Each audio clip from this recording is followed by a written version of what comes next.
大家好啊，我係 AM。咁今日係我嚟到新疆嘅第4日。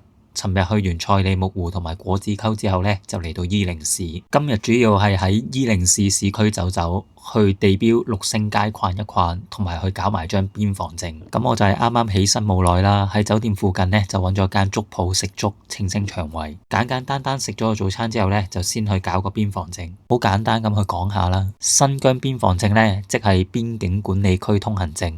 係進入新疆部分邊境或者敏感地區嘅必要證件，主要係針對非新疆戶籍嘅中國公民，包含咗港澳台同埋一啲外籍人士。呢啲相關人士咧可以攜帶身份證、回鄉證喺戶籍地或者喺新疆當地嘅政務服務中心或者公安局辦理翻呢個邊防證嘅。咁點解今次我要辦呢張邊防證呢？係因為我下一個目的地下塔景區呢，係佢指定要申請邊防證嘅地區範圍。網上呢都有人講過啦，話邊防局同埋政務中心呢兩邊成日喺度互推，耍到大家氹氹轉，兩邊走嚟走去。咁我今次呢就同大家整理好最快最簡單嘅申請步驟，大家可以先喺呢條片嘅資訊欄嗰度下載好張港澳台居民邊防證申請表。之後咧，直接去伊寧市市政中心附近咧揾間店鋪打印出嚟，之後就帶埋份申請表入事務中心，上去伊寧市公安政務服務區領張飛排隊。趁呢段時間咧，填好張申請表啲資料，之後等佢叫號就去指定嘅櫃台辦理。好快咧，佢就會俾張整好咗嘅邊防證你。因為我申請嗰日咧冇乜人啊，所以成個流程都好快。如果大家仲有其他疑問呢，都可以喺下面留言發問嘅。如果我知道呢，我會一一咁解答大家嘅問題。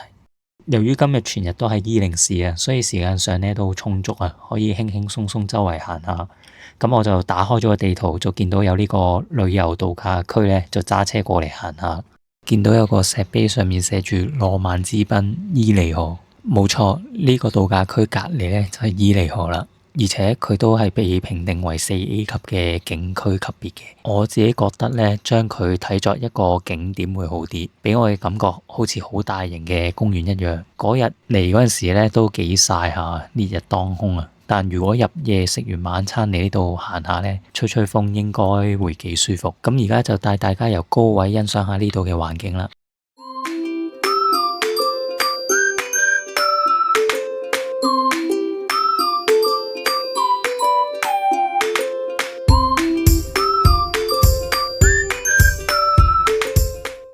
因為今日呢仲會喺伊寧市住多一晚，我有試多間酒店。行完呢個公園之後呢，我就差唔多時間就去 check in。而家好快咁同大家睇睇間房嘅環境。咁呢間酒店呢，整體都舒服嘅，而且睇落都幾四正。廁所格局呢，同大多數嘅酒店都差唔多，望落都乾淨嘅。基本一次性嘅用具呢，佢都有提供。而呢間大床房呢，一晚係460蚊港幣包早餐。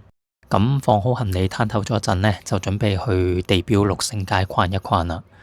咁揸咗幾日車，難得今日主要喺市區行，而且酒店同六星街嘅距離呢都唔係話十分之遠啊，大約步行半個鐘度就到。所以最後我決定行過去，感受一下市區嘅環境同埋氣氛。行到呢個位置呢，已經可以見到有去六星街嘅指示牌，即係話我哋離目的地呢已經好近啦。咁六星街呢，有好多個唔同方向嘅入口，揀個方便自己嘅入就得噶啦。沿路呢，我都有揀咗啲鋪頭入去行下嘅，有食嘅，有手信嘅，應有盡有。當然，因為佢呢度係遊客區啊，如果睇啱咗嘅，可以再行下格下價，有機會會平啲嘅。但因為佢啲街道呢都好似樣啊，最好呢就用手機地圖記好個位置，唔係到時兜嚟兜去，兜到頭暈呢，都未必揾得翻間鋪頭喺邊。六星街呢，除咗啲店鋪外呢，佢大街街道上呢都會有唔少攤檔呢喺度擺賣嘅，主要都係啲飲品啊、麵包啊，同埋一啲手作嘢。如果中意影相嘅朋友仔呢，呢度都有唔少嘅旅拍店，可以租一啲特色嘅民族服，或者買佢哋嗰啲跟拍套餐呢，咁就可以影到一輯好靚嘅相。因為當日都好熱下，所以我見到有支咁嘅芒果冰棒呢，咁就買嚟食啦。咁其實佢都係啲芒果肉，不過雪到硬晒咁咯。咁佢六星街裏邊呢，都有提供呢啲咁嘅電瓶車呢，可以租借嘅。有啲店鋪出面呢，為咗吸引人流，都會花心思去設計同埋佈置，所以有啲位置都好適合去影下靚相。同埋唔好睇六星街個地圖好似好細咁啊，行起上嚟呢，真係幾大幾攰下，難怪佢都有提供啲電瓶車俾人租嚟揸。逛完六星街之後呢，我都有喺伊靈市周圍行下嘅。咁今日呢條片就到呢度啦，接住落嚟就分享下我個人嘅感受啦。首先講講，其實嚟伊靈市呢，主要嘅目的係喺呢度辦理張邊防證。因為聽日嘅行程要去嘅地區範圍呢，喺規定上嚟講係要有呢張咁嘅證。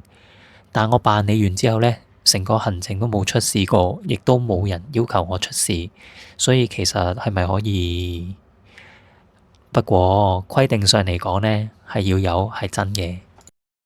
第二，六星街呢，呢個佈局喺國內呢都係獨一無二嘅，你見識下都唔錯。不過佢呢度賣嘅嘢重複性都幾高。佢大係大，但實際上種類唔多。你問我係咪必定要嚟？我會覺得唔係，但行程上時間充足呢，係可以嚟行下嘅。第三，對於旅行日數唔多嘅人呢，其實我建議呢係將伊靈市嘅行程縮短嘅，可以喺第三日去完果子溝之後呢，嚟到伊靈市 check in 酒店，之後夜晚呢就過去六星街行下。喺第四日早上呢，就直接去辦理邊防證，之後就直接出發去下塔景區，亦即係我接落嚟嘅第五日行程。而聽日嘅行程呢，就係出發去下塔景區，見識一下將軍橋，最後就會去超蘇園。咁今條片就到呢度啦。如果大家鍾意我今條片嘅話呢，就俾個 like 同埋 share 俾你覺得有興趣嘅朋友仔去支持一下我啦。同埋記得 subscribe 同撳埋個鐘仔，下次一有新片就會第一時間通知你。